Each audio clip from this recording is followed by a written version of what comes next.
يا دوبك طالعين من صور تحت شويه يا عم. اوعى برنس بعد اذنك كده برنس. مشاهدينا احنا مع السواق الخاص بالنادي المصري، ماذا حدث؟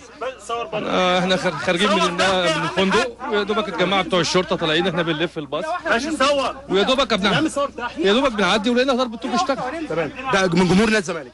انا ما اعرفش مين، مين بالتحديد ما اقدرش اقول لك، انا ما شفتش، ما سمعتش غير طخ وتكسير وتخبيط في الاتوبيس بس. جريت في اي اصابات للاعيبه نادي؟ الله اعلم، لسه بيشوفوا جوه دلوقتي في اصابات ولا لا. يعني حاجه مفاجاه، احنا كويسين وما فيش عربيه شرطه بتلف قدامنا، يعني معانا كمان عربيات الشرطه نتخبط ونتكسر معانا عربيه شرطه، ينفع ده مش صح. الحمد لله، قدر الله ما شاء الله. الحمد لله.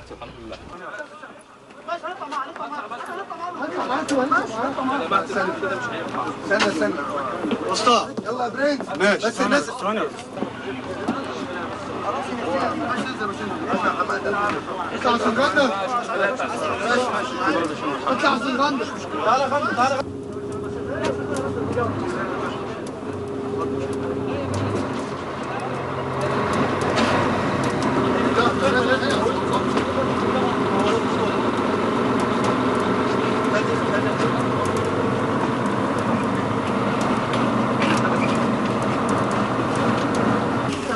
طبعا ما كانتش اقدر الونه، كان كلها ممكن تبقى في اصابات كتيره جدا.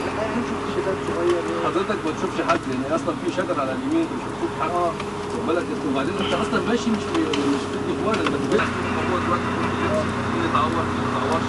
طبعا